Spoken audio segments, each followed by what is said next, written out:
Bokurano tells the story of 14 middle schoolers who are forced to sacrifice themselves to save the world. Each of these kids signed up to play a game, but instead are forced into the greatest psychological trauma that any human could face. Bokurano explores many heavy topics, like what it means to be human, the morality of killing others, and the impact a family's actions can have on their kids. All of these ideas set up Bokurano to be a classic anime, but yet it has fallen aside when compared to series like Neon Genesis Evangelion, Cowboy Bebop, and Fullmetal Alchemist. So today, let's discuss the forgotten classic, Bokurano Ours. The story starts off like every great tale, at summer camp. Here, the group of kids find a dark cave, and against everyone's better judgment, they continue through the cave until they find a room full of computers and a mysterious man. The man then tricks these kids into playing a game where they are forced to fight for the survival of the entire world at the cost of their own lives. The story structure here is actually very simple. Two giant robots appear at random, one piloted by our main characters. Each fight, one of the kids is chosen to pilot the mech to save humanity. If they win the battle, humanity is saved until the next one, but the child who was piloting it that time dies. If they lose the battle, then everyone on the planet will be eradicated. The real beauty of this story isn't necessarily the brutal situation they are in, but how we focus on each character and who they are. The POV of the story is constantly switching to the new character who is going to pilot the mech, the next character who will die. And even though this structure gets repetitive quickly, it always feels fresh because of how different each of the characters are. Even without any real setup, you feel sympathy for the characters because of the absurdly difficult situation they're in. No person, let alone a kid, should have to go through what they're being forced to do, which makes all of their stories even more heartbreaking. Each kid has gone through some sort of trauma that at their age, they have no real way of understanding or coping with it. As a child, there are so many things that seem foreign to us, and often the actions of adults fit into that category. Each of the stories in Bokurano explores how children are affected by the actions of adults. Take, for example, one of the most heartbreaking stories in the series, the story of Maki. Maki was adopted at a young age to a family that was unable to have children. However, years later, Maki's new mother is actually able to get pregnant, in large part due to Maki supporting her mother. Maki believes deep down that she is not really their child, and while biologically true, we see how the parents care for her as deeply as they could care for anyone else. Before Maki is forced to pilot, she hopes to see the birth of her younger brother, but is taken away to fight for humanity before it happens. With the words of her father ringing true throughout the entire battle, that Maki is his firstborn child. Maki then dies without ever meeting her younger brother that she so desperately wanted her parents to have. This story really highlights the kind of thinking that so many of us have as children, often disconnected from the reality that our parents are really seeing.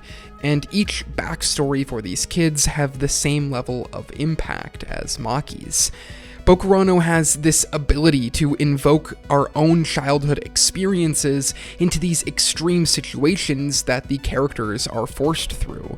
The series being so focused on childhood trauma especially creates a unique personal experience because your background and your own history will change how you view the series even more than a regular piece of media. And I think our boys at Trash Taste summed up why you should check out the series pretty well. Can we re-talk about Bokurano? Because I want the audience to know about Bokurano. Not enough people have seen Bokurano, unfortunately. It's one of the... So if some of the biggest AniTubers view this series as amazing, why is it not viewed among the other classic anime that we often hear about? Bokurano is a deeply traumatic and intense viewing experience that has themes that will be relevant for years on end.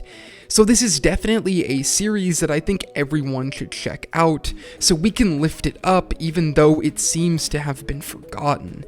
I think the main reason this is the case is because of the standard adaptation for the anime. I wouldn't say the anime is bad, but just overall limited in the things it's able to accomplish. Like, let's compare it to Neon Genesis Evangelion. Eva has a wildly up and down production, but there are so many stunning moments because of the art direction that it makes up for the lack of animation in other places. Bokurano, on the other hand, just feels flat most of the time. The art direction and animation are never anything to write home about, so at a glance, it doesn't seem to have that flair that many of the other classics have. But another interesting comparison between Bokurano and Eva is its ending. Eva has been clowned by many detractors that it has one of the worst endings ever. But Bokurano has a satisfying and smart conclusion that rounds out this very tight story. One of the best parts about reading the series, outside of just going from character to character's backstory, is that the world building here and the kind of mystery around why these mechs show up actually has a lot of satisfying answers, things that make sense once they're revealed, but that are pretty mysterious when you're first reading the series. And that's one of the biggest things Bokurano has in its favor, an incredibly satisfying ending. And I wish I could jump more into the world building of Bokurano, especially at the end, and how many arcs are tied together beautifully, but I don't want to leave spoilers for this, so I want you to go and check it out. But trust me, there's a lot of really smart world building here, and all threads get tied up in the end. So while I think some limited animation and art style is a major part in Bokurano not reaching classic status, I think the readability of this story is one reason why it could gain a greater following as the years move on. Bokurano is the type of story that you will view wildly differently depending on what point in your life you're at, especially in relation to how you view your own childhood. And so even though this series is really dark for most of the time, I think if you come back a few years later after reading it, you will get a far different perspective on it than you had at first, even more than some other great series. So even though the animation is really limited, even for the time the series came out, I still think it has aged pretty well because the writing is so effective. And in the end, Bokurano will likely never receive the success it deserves, and I hope this video will inspire a handful of people to go check out the series. A series that questions the role that humanity plays in the universe through the lens of young kids, just trying to understand their own small perspective on life. A story that redefines how we may view our own childhood. So, check out Bokurano Ours, the forgotten classic. Thank you everyone for watching this video. Bokurano Ours is one of the most unique experiences I have ever read, so I highly recommend you check it out and to share it around because I think it's a series that's definitely worth sharing with other people who maybe want to check out some more classic anime or anime that has come out, over 10 years ago. I didn't do too much deep dive analysis in this video for the sake of spoilers, and because I don't think a lot of people have seen Bokurano, so I don't really want to make a specific analysis video about it. But if you are into Bokurano and you want me to talk about it more, let me know down in the comments. I'd love to dive in deeper, especially to the world building and how well I think the ending is done. So thank you guys so much for watching this video, and I hope to see you in the next one.